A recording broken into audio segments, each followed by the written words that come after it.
ಆತ್ಮೀಯ H16 news ಅರ್ಥಾತ್ ಹೇ ಸೀತಾರಾಮಗೆ ಸ್ವಾಗತ. ನಾನು ನಿಮ್ಮವ MIS ಮಲ್ಲಪ್ಪ ಜೋತವರು. ಒಂದು ಸಂತೋಷದ ಸಂಗತಿ, ಈ ಕಾಂತರಾಜ್ ವರದಿಂದಾಗಿರ್ಬೋದು ಅಥವಾ ಜಯಪ್ರಕಾಶ್ ನಮ್ಮ ಕೆ ಹೆಗಡೆ ಅವರಿಂದಾಗಿರ್ಬೋದು, ಇವರ ಈ ಒಂದು ವರದಿಂದಾಗಿ ಇವತ್ತು ವಿಶೇಷವಾಗಿ ಅಲ್ಲಲ್ಲೇ ಒಡಕಾದಂಥ ಸಣ್ಣ ಸಣ್ಣ ಚಿತ್ರ ಗುಂಪುಗಳಾಗಿದ್ದಂಥ ವೀರಶೈವರಾಗಿರ್ಬೋದು, ಲಿಂಗಾಯತರಾಗಿರ್ಬೋದು, ಜಾತಿ ಉಪಜಾತಿಗಳು ಮಾಡಿಕೊಂಡು ತಾವು ಹೆಚ್ಚು ನಾವು ಹೆಚ್ಚು ಅನ್ನುವಂಥ ಪರಿಸ್ಥಿತಿಯಲ್ಲಿರುವಾಗ ಈ ವೀರಶೈವ ಮತ್ತು ಲಿಂಗಾಯತ ಇಬ್ಬರು ಕೂಡುವಂಥ ಪ್ರಯತ್ನ ಬೆಳಗಾವಿಯಲ್ಲಿ ನಡೆದು ಭಾಳ ಸಂತೋಷ ಪಡುವಂಥ ವಿಷಯ. ಯಾಕಂದ್ರೆ ಒಗ್ಗಟ್ಟು ಬೇಕ್ರಿ. ಬಸವಣ್ಣವರು ಅದನ್ನು ಎಂದೂ ಹೊಡಿಬೇಕಂತ ಹೇಳಿರಲಿಲ್ಲ. ಆದರೆ ಒಬ್ಬ ಬಸವಣ್ಣವ್ರ ಹೆಸರು ಮೇಲೆ ಅನೇಕ ಒಡಕೆಗಳು ಮಾಡುವಂಥ ನಾವು ಇವತ್ತು ಜಾತಿಗಳನ್ನ ಮಾಡಿ, ಸಣ್ಣ ಸಣ್ಣ ಜಾತಿಗಳನ್ನ ಮಾಡಿ ರಿಸರ್ವೇಷನ್ ಅದಪ್ಪ ಅಂದ್ಗಳು ಎಲ್ಲರೂ ನಾವು ಪ್ರಯತ್ನ ಮಾಡ್ತೀವಿ. ಏನು ತಪ್ಪಲ್ಲ, ಇವತ್ತಿನ ಪರಿಸ್ಥಿತಿ ಒಳಗೆ ಇದು ಅನಿವಾರ್ಯ. ಆದರೆ ಬಸವಣ್ಣವರ ಕಾಲದ ವಿಚಾರಗಳನ್ನು, ನಂತರದ ವಿಚಾರಗಳನ್ನೆಲ್ಲ ಗಮನವಿಟ್ಟು ನೋಡಿದಾಗ ನಮ್ಮಲ್ಲಿ ಒಡಕಾಗಿದ್ದು ನಿಜವಾಗಿಯೂ ತಪ್ಪು ಬರಬಾರ್ದಾಗಿತ್ತು. ಈಗ ಅವ್ರು ಬಸವಣ್ಣವ್ರು ಏನು ಹೇಳಿದರು, ಒಂದು ಎಲ್ಲರೂ ಸಮಾನರಪ್ಪ, ಇಲ್ಲಿ ಯಾವ ಜಾತಿ ಇಲ್ಲ, ಮೇಲಿಲ್ಲ, ಕೀಳಿಲ್ಲ ಅನ್ನುವಂಥ ದಿಶೆಯಲ್ಲಿ ಹೋರಾಟ ಮಾಡಿ ಅನುಭವ ಮಂಟಪವನ್ನು ಕಟ್ಟಿ 12ನೇ ಶತಮಾನದಲ್ಲೇ ಒಂದು ಪ್ರಬುದ್ಧವಾದ ಧರ್ಮವನ್ನು ಸ್ಥಾಪನೆ ಮಾಡಿಬಿಟ್ಟಿದ್ರು. ಇವತ್ತು ಅದರ ಹಿನ್ನೆಲೆಯಲ್ಲಿ ಅನೇಕ ಮತ್ತಷ್ಟೇನೋ ಮಠಾಧೀಶ ಒಂದು ರೀತಿಯಿಂದ ಚಿಂತನೆ ಮಾಡಿ, ಅದ್ರ ಜೊತೆಗೆ ಮಾದೇವಿ ಅಂತವ್ರದಿಷ್ಟು ಬಂದು ಅವರು ಚಿಂತನೆ ಮಾಡಿ, ಅದ್ರ ಜೊತೆಗೆ ಇನ್ನೊಂದಿಷ್ಟು ಜನ ಚಿಂತನೆ ಮಾಡಿ ಬಸವಣ್ಣವರು ನಮ್ಗೆ ಹೆಂಗೆ ಕಾಣ್ತಾರೆ ಹಂಗೆ ವಿಚಾರ ಹಿಡ್ಕೊಂಡು ಒಂದು ಕಡೆಗೆ ಈ ಪಂಚಪೀಠಾಧೀಶರು ಒಂದು ಕಡೆ ಉಳ್ಕೊಂಡ್ಬಿಟ್ರು, ಇನ್ನೊಂದು ಕಡೆ ಮತ್ತೊಂದು ಈ ನಮ್ಮ ಬಸವಣ್ಣವರ ಫಾಲೋವರ್ಸ್ ಅವ್ರು ಉಳ್ಕೊಂಡ್ಬಿಟ್ರು. ಹೀಗಾಗಿ ಒಡಕ್ಕೆ ಅದರಲ್ಲೂ ಈ ಜಾತಿ ವ್ಯವಸ್ಥೆ ಒಡಕ್ಕೆ ಮಾಡ್ತದೆ ಅಂತ ಹೇಳಿದ್ದು ಪೂರ್ವದಲ್ಲೇನ ಇವರು ಒಡೆದು ಬಿಟ್ಟಿದ್ದರು ಜಾತಿ ಹೆಸರ ಮೇಲೆ. ಮತ್ತು ಜಾತಿ ಮಾಡಬಾರ್ದು, ಯಾವ ಜಾತಿ ವಿರೋಧ ಹೋರಾಟ ಮಾಡಿದ್ರು ಬಸವಣ್ಣವರು. ಇವತ್ತು ಆ ಜಾತಿಗಳಿಗಾಗಿ ನಾವು ಇವತ್ತು ಮೀಸಲಾತಿ ಪ್ರಯತ್ನ ಮಾಡ್ತಾಯಿದ್ವಿ. ಬಸವಣ್ಣವ್ರನ್ನೂ ಒಬ್ಬ ಜಾತಿಯ ಸೀಮೆಗೆ ನಾವು ಕಟ್ಟಿ ಹಾಕ್ಕೊಂಡು ಇವತ್ತು ಭಾಳ ಮಾತಾಡ್ತೀವಿ ಅಷ್ಟೇ, ಭಾಳ ದೊಡ್ಡ ದೊಡ್ಡ ಉದಾರವಾದ ಮಾತಾಡ್ತೀವಿ. ಅದರ ಆಚರಣೆಯಲ್ಲೇ ಬಸವಣ್ಣವ್ರನ್ನ ದೂರ ಬಿಟ್ಟಿದ್ದೀವಿ. ಅಟ್ಲೀಸ್ಟ್ ಈ ಒಂದು ಏನಪ್ಪ ಅಂದ್ರೆ ರಿಸರ್ವೇಷನ್ ಸಲುವಾಗಿ ಆದರೂ ಇವತ್ತು ಎಲ್ಲರೂ ಒಂದು ಮಾಡುವಂಥ ಪ್ರಯತ್ನ ಮಾಡಿದ್ದು. ಜೊತೆಗೆ ಯಾಕಂದ್ರೆ ಈ ವೀರಶೈವ ಲಿಂಗಾಯತರಾಗಿರ್ಬೋದು ಇವರಲ್ಲಿ ಭಾಳ ದೊಡ್ಡ ಡಿಫ್ರೆನ್ಸಸ್.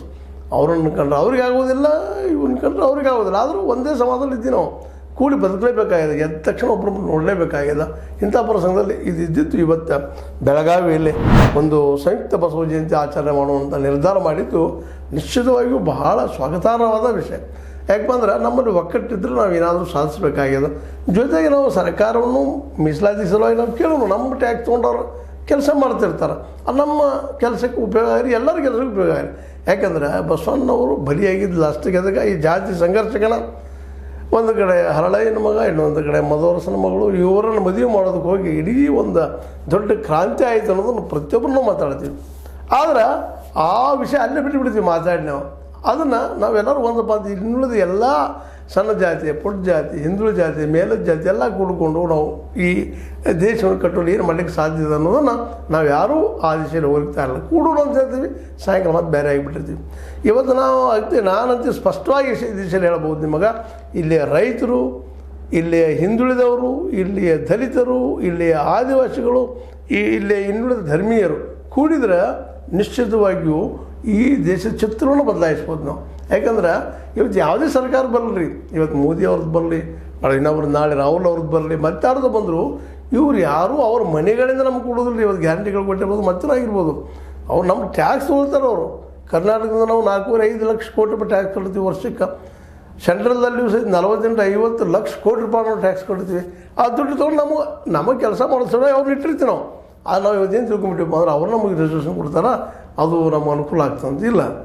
ನಾವು ನಮಗಾಗಿ ಮಾಡ್ಕೊಂಡಂಥದ್ದು ಇಂಥ ಪ್ರಸಂಗದಲ್ಲಿ ನಾವು ಒಂದಾಗುವಂಥದ್ದು ಭಾಳ ಅವಶ್ಯಕ. ಇವತ್ತು ಈ ದಿಶೆಯಲ್ಲಿ ಇವತ್ತು ನಮ್ಮ ಬೆಳಗಾವಿಯಲ್ಲಿ ನಮ್ಮ ಬೆಳಗಾವಿಯ ವೀರಶೈವರು ಮತ್ತು ಲಿಂಗಾಯತರು ಒಂದಾಗಿ ಫಂಕ್ಷನ್ ಮಾಡೋಣ, ಬಸವ ಜಯಂತಿ ಮಾಡೋಣ ಅಂದಿದ್ದು ಒಂದು ರೀತಿಯಿಂದ ಉಲ್ಲಾಸಕರವಾದ ವಿಷಯ. ಯಾಕಂದರೆ ಬಸವಣ್ಣವರು ಹೆಚ್ಚು ಪಂಚಪೀಠಾಧೀಶ ಹೆಚ್ಚು ಅನ್ನೋ ಇಲ್ಲಿ ವಾದ ಮುಖ್ಯ ಅಲ್ಲ.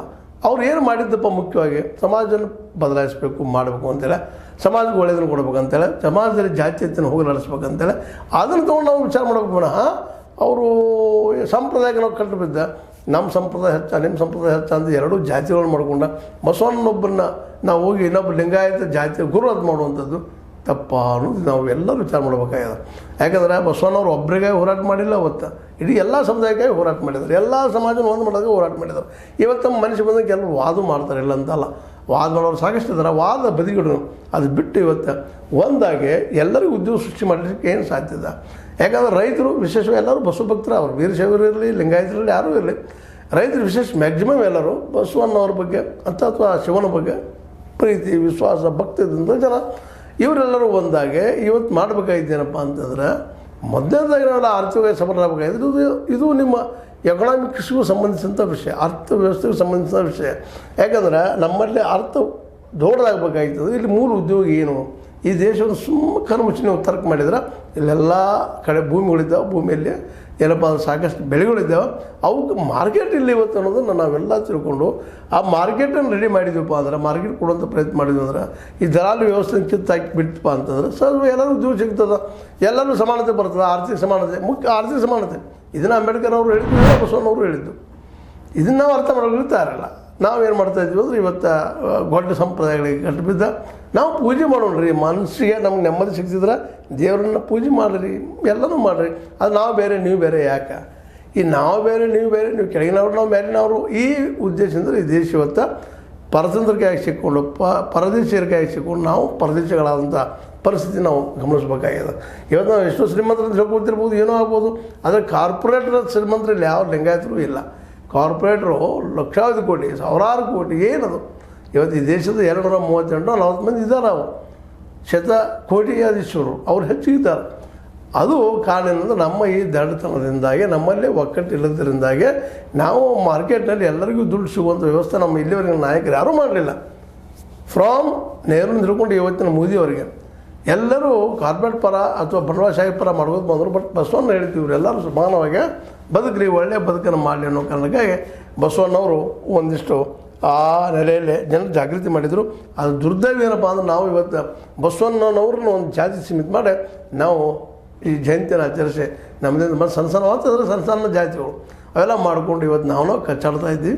ಅದು ತಪ್ಪಿಸೋದು ಕೆಲಸ ಕಾಂತರಾಜ್ ಇವತ್ತು ಮಾಡಿದಾರೆ ಅಂತ ಅನಿಸ್ತದೆ, ಸಿದ್ದರಾಮಯ್ಯ ಮಾಡಿದಾರೆ ಅಂತ ಅನಿಸ್ತದೆ. ಯಾಕಂದ್ರೆ ಇಲ್ಲ ನಾವು ಒಂದು ಆಗ್ತಾ ಇರಲಿಲ್ಲ, ನಾವು ಒಂದು ಆಗೋದಿಲ್ಲ ಆಗಲಿಲ್ಲಪ್ಪ ಅಂತಂದ್ರೆ ನಮ್ಮ ಮತ್ತಷ್ಟು ಇನ್ನೊಬ್ಬರು ಆಳ್ತಾರೆ ಅನ್ನೋದು ಗೊತ್ತಾಗಿ ಇವತ್ತು ಅಟ್ಲೀಸ್ಟ್ ಬಸವ ಜಯಂತಿಯ ನೆಪದಲ್ಲೇ ಅಖಿಲ ಭಾರತ ವೀರಶೈವ ಲಿಂಗಾಯತ್ ಮಹಾಸಭೆ ಆಗಿರ್ಬೋದು, ಅದರ ಜೊತೆಗೆ ಜಾಗತಿಕ ಲಿಂಗಾಯತ್ ಮಹಾಸಭೆ ಆಗಿರ್ಬೋದು, ಲಿಂಗಾಯತ್ ಸಂಘಟನೆ ಆಗಿರ್ಬೋದು, ರಾಷ್ಟ್ರೀಯ ಬಸವದಳ ಆಗಿರ್ಬೋದು, ಲಿಂಗಾಯತ ಮಹಿಳಾ ಸಮಾಜ ಆಗಿರ್ಬೋದು, ಲಿಂಗಾಯತ ಸೇವಾ ಸಮಿತಿ ಆಗಿರ್ಬೋದು, ಬಸವ ಕಾಯಕ ಜೀವಿಗಳ ಸಂಘ ಆಗಿರ್ಬೋದು, ಬಸವೇಶ್ವರ ಯುವಕ ಸಂಘ ಆಗಿರ್ಬೋದು, ಮಾಂತೇಶ ನಗರದ ಲಿಂಗಾಯತ್ ಧರ್ಮ ಮಹಾಸಭಾ ಆಗಿರ್ಬೋದು, ಸಹ್ಯಾದ್ರಿ ನಗರದ ಲಿಂಗಾಯತ ಕ್ಷೇಮಾಭಿವೃದ್ಧಿ ಸಂಘ ಆಗಿರ್ಬೋದು, ಲಿಂಗಾಯತ್ ಬಿಸ್ನೆಸ್ ಫೋರಮ್ ಆಗಿರ್ಬೋದು, ಶಹಾಪುರದ ದಾನಮ್ಮದೇವಿ ಮಂದಿರ ಮತ್ತು ಬಸವೇಶ್ವರ ಕಲ್ಯಾಣ ಮಂಟಪ ಟ್ರಸ್ಟ್ ಮೊದಲಾದ ಸಂಘ ಸಂಸ್ಥೆಗಳು ಒಮ್ಮತದಿಂದ ಎಲ್ಲರೂ ಕುಡ್ಕೊಂಡು ಮಾಡೋಣಪ್ಪ ನಾವು ಈ ಸಲ ಬಸವ ಜಯಂತಿಯನ್ನು ನಮ್ಮ ಶಕ್ತಿ ತೋರಿಸೋಣ ಅಂತ ಇವರು ಹೇಳ್ಕೊಡ್ತಾ ಇದ್ದಾರೆ. ಶಕ್ತಿ ತೋರಿಸೋದಲ್ಲ, ನಾವು ಕೂಡಿ ಹೋಗಬೇಕಾಗಿದ್ದು ಅನಿವಾರ್ಯ. ಇವತ್ತು ಅನಿವಾರ್ಯವಾಗಿ ಜೊತೆಗೆ ಕೃಷಿ ನಮಗೆಲ್ಲರಿಗೂ ಉದ್ಯೋಗ ಕೊಡುವಂಥದ್ದು, ಅಲ್ಲೇ ಅವ್ರಿಗೆ ಮಾರ್ಗದರ್ಶಿಸುವಂಥದ್ದು ರೈತರಿಗೆ ಮಾಡಿದರೆ ಆ ರೈತನ ಸಾಕಷ್ಟು ಉದ್ಯೋಗ ಸೃಷ್ಟಿ ಮಾಡ್ತಾರೆ. ನಂತರದಲ್ಲಿ ಸಹಜವಾಗಿ ಉದ್ಯೋಗ ಇದ್ದಾಗ ಈ ರಿಸರ್ವೇಷನ್ ಯಾರು ಬೆನ್ನತ್ತಾರೆ ರೀ? ಯಾರಿಗೆ ಬೇಕಾಗಿದೆ ಇದು? ನಮ್ಗೆ ಉದ್ಯೋಗ ಇಲ್ಲ ಅಂದ್ಕೊಳ್ಳೋದು ಬೇಕಾಗಿದೆ. ಕೇಂದ್ರ ಸರ್ಕಾರ ಆಗಲಿ ರಾಜ್ಯ ಸರ್ಕಾರ ಆಗಲಿ ವಿಫಲ ಆಗಿದ್ದಾವೆ. ಇವತ್ತು ನಮ್ಮ ಟ್ಯಾಕ್ಸ್ ತೊಗೊಳ್ತಾವೆ, ಎದೆಗೂ ಬಳಸ್ತಾವೆ. ಬರೀ ಅನುದಾನ ತೊಗೊಳೋದೈತಿ, ಅನುದಾನಕ್ಕೆ ಹಾಕ್ತಾನೆ ಅನ್ನೋದೈತಿ, 40% 50% ನೋಡ್ತಾ ಇದ್ರಿ. ಬೆಳಗ್ಗೆ ಎದ್ದ ತಕ್ಷಣ ಗೊತ್ತಿದ್ದಾರೆ, ಆರೋಪ ಮಾಡೇ ಮಾಡ್ತಾ ಇದ್ದಾರೆ. ನಮ್ಮ ದುಡ್ಡು ಕೊಡುವಲ್ರಿ, 40% ಕೇಳ್ತಾರೆ ರೀ, 50% ಕೇಳ್ತಾರೆ ರೀ, ಒಂದಲ್ರಿ ಎಲ್ಲ ಕೇಳ್ತಾರೆ. ಹಿಂಗಾಗಿದೆ. ಅದಕ್ಕೆ ನಾವೆಲ್ಲ ಒಕ್ಕಟ್ಟಿನಿಂದ ಈ ಭ್ರಷ್ಟಾಚಾರ ವಿರೋಧ ಹೋರಾಟ ಮಾಡುವಂಥದ್ದು, ಜೊತೆಗೆ ಉದ್ಯೋಗಗಳನ್ನು ಸೃಷ್ಟಿ ಮಾಡೋ ಕ್ಷೇತ್ರ ಯಾವುದಪ್ಪ ಅಂದ್ರೆ ಕೃಷಿ. ಕೃಷಿಯಲ್ಲೇ ನೀವು ಬಂಡವಾಳ ಹೂಡೋ ಜೊತೆಗೆ ಮಾರ್ಗದರ್ಶಿಸಬೇಕಾಗಿತ್ತಪ್ಪ ಅಂದ್ರೆ ಮಿನಿಮಮ್ ಸಪೋರ್ಟಿಂಗ್ ಪ್ರೈಸ್ MSP ಇದು ಕಾನೂನು ಮಾಡೋಂಗೆ ಮಾಡಿದರೆ ನಿಶ್ಚಿತವಾಗಿ ಇವೆಲ್ಲ ಕೂಡಿ ಎಲ್ಲ ನಾವು ರೈತರ ಮಕ್ಕಳನ್ನ ಹೆಚ್ಚು ಇದ್ದಂಥವ್ರು. ಯಾಕಂದ್ರೆ ಅನ್ನ ಹಾಕವ ಕೊಡವ ರೈತನ ಅವನ್ನ ಆರಾಯಿಸ್ಕೊಂಡು ಬಂದಂಥವ್ರು, ಅವನ ಜೊತೆಗೆ ಬಂದಂಥ ನೀವೆಲ್ಲ ಜೊತೆಗೆ ಬಸವಣ್ಣವರು ಸಹಿತ ಅವರು ಅವತ್ತಿನ ಕಾಲದಲ್ಲಿ ಕೃಷಿಗೆ ನಮಗೇನು ಪ್ರಾಶಸ್ತ್ಯ ಕೊಟ್ಟಿದ್ದರು ಅಂಬುದು ನಮಗೆ ಗೊತ್ತಿದ್ದ ವಿಷಯ ಅದ. ಹೀಗಾಗಿ ಬಸವಣ್ಣವ್ರ ಜಯಂತಿಯನ್ನು ನಾವು ಅವರನ್ನು ಒಬ್ಬ ಶಿವನಂದಿ ಅಂತೂ ಪೂಜೆ ಮಾಡೋಣ, ಜೊತೆಗೆ ಒಬ್ಬ ವಿಚಾರವಾದಿ ಅಂತೂ ಪೂಜೆ ಮಾಡಿಕೊಂಡು ನಮ್ಮ ಶೈಕ್ಷಣಿಕ ಮತ್ತು ಧಾರ್ಮಿಕ ಜೊತೆಗೆ ಆರ್ಥಿಕ ಮೂಲನ ಮಾಡಿಕೊಂಡ್ರೆ ನಿಶ್ಚಿತವಾಗಿಯೂ ಭವಿಷ್ಯದಲ್ಲೇ ನಮಗೆ ಒಳ್ಳೆಯ ಒಂದು ಉದ್ಯೋಗ ಸೃಷ್ಟಿಸುವ ದಿನಗಳು ಬರ್ಬೋದು ಅಂತ ಹೇಳ್ತಾ, ಏನೋ ಆಗಲಿ ಎಲ್ಲರೂ ಒಕ್ಕಟ್ಟಾಗಿ ಬೆಳಗಾವಿಯಲ್ಲಿ ಜಯಂತಿ ಮಾಡ್ತಾಯಿದ್ದಾರೆ ಬಸವ ಜಯಂತಿಗೆ. ಅವರಿಗೆಲ್ಲ ಒಂದು ಹ್ಯಾಟ್ಸಪ್, ಅವರಿಗೆಲ್ಲ ಒಂದು ನಮನ ಅಂತ ಹೇಳ್ತಾ, ಇದು ಇವತ್ತಿನ ಹೇ ಸೀತಾರಾಮ ಆಗಿದೆ. ಇದು ನಿಮ್ಗೆ ಲೈಕ್ ಆಗಿರ್ಬೋದು. ಲೈಕ್ ಮಾಡಿ, ಶೇರ್ ಮಾಡಿರಿ, ಕಮೆಂಟ್ ಮಾಡಿರಿ. ಜೊತೆಗೆ ಸಬ್ಸ್ಕ್ರೈಬ್ ಆಗೋದು ನಿಲ್ಲಿಸ್ಲಿಕ್ಕೆ ಹೋಗ್ಬೇಡ್ರಿ. H16 ನ್ಯೂಸ್ ಅರ್ಥಾತ್ ಹೇ ಸೀತಾರಾಮ್ ಇದು ಸತ್ಯದ ಕೈಗರಣಿ. ವಂದನೆಗಳು.